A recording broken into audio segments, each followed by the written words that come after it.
circuit that was in use. This is actually the so-called pogo stick radio. So it's a signal core radio. It's a 511, designed in 1937 or so, in operation by 1940. Now, it was actually designed for cavalry. Cavalry had a big problem in both the First and Second World War. It was called a machine gun. And so you didn't actually see a lot of cavalry operations, although there was a cavalry charge in the Philippines at the beginning of the Second World War. It was actually an effective cavalry charge in the Philippines against the Japanese invasion. I mean, relatively effective.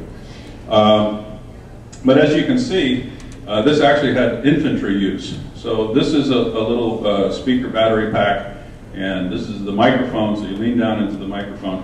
Now, this is convenient to hold in your hand this way, but the actual design reason is so that the radio operator could be sitting on a horse and could drop that bottom spike pole into a holster.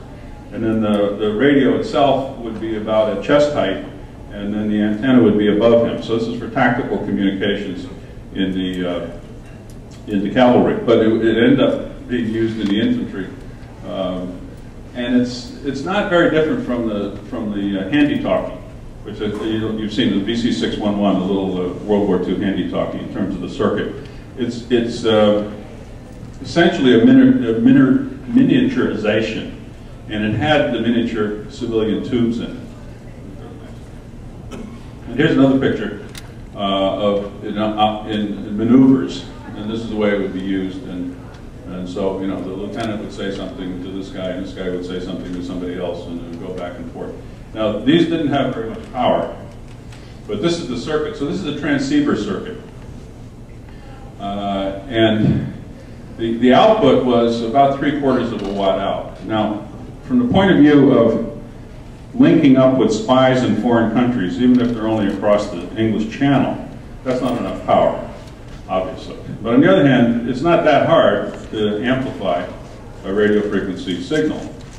So this has the makings of a spy radio, the beginning makings of a spy radio. And this is a superhead circuit, which, as I said, has a downside for sure. But you can see that the actual receiver that we were looking at, we go back one, is very, very small. And if you look in it, you'll see it's got you know, seven tubes in it, and it's extremely compact. And that's very, very useful, of course, in spy radios. You want little radios and not big radios for obvious reasons. All right, next. And next. Now, here's one I had never seen before, and it's from an Italian site, Radio Militare. And it is a Czech 1935 spy set. This is not a transceiver, but it's, as many of these radios will be, it is a transmitter and a receiver in separate boxes, although just about the right size to fit into a suitcase, so you could carry it around. Now, it's a little heavier. You're going to look like you're carrying something a little heavier than your suit, but nonetheless, you could carry it around. From what I can tell from the images here, this is an extraordinarily well-built piece of kit. And as you'll see in a minute, there's actually a power tube in here. Now, this is the receiver itself, put together very well, seals up. It's really good gear. And this is the power tube on the back. So in comparison with the SCR 511 that's putting out 3/4 of a watt, this is probably putting out somewhere between 5 and 15 watts. And that's about what you need at a minimum to get around, even with ionospheric skip. Now, remember, if you're a spy in operation in occupied France, for example, and you're putting out 5 or 15 watts, remember the English have extraordinarily huge antennas pointing at you. They select which antenna. They've got rhombic antennas. They've got all sorts of stuff up. They have extraordinarily sensitive receivers. So on the receiving end, they can make up for your lack of power. You don't have to be putting out hundreds of watts. You can put out 10 watts because the receivers are so sensitive, because the antennas are so good. And they really did have fields of rhombic antennas to keep in touch with people in occupied Europe. Now, this is the other side of the story. this is a German spy radio. Basically the same idea. It fits in a briefcase. This is the antenna. These are batteries, I believe.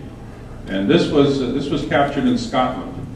Now, I don't have any reason to think that this came from the German general who flew to Scotland supposedly to make peace in 1939 or whatever it was. Say again? Rudolf Hess, yes, right. I have no reason to believe that there's any connection here, but on the other hand, he did fly to Scotland and maybe he had this in his plane. I just don't know. That's complete and utter speculation on my part. But Scotland, again, Scotland isn't that far from Germany. Get right down to it. It's not that hard to fly from Germany to Scotland. And so this one is reported to have been captured in Scotland at the very beginning of the war. Now, this is an Italian set, again, in a suitcase, or a little briefcase. Now, this is very interesting because this was made in Italy by the Geloso company. Now, Geloso, I think his name was Anthony Geloso. I'm not sure of that, but he had been an engineer here in the United States for, I think, helicopters. He was a first-class engineer, no question about it. And some of you may have seen some post-World War II gear that he put together, the Geloso receiver and transmitter.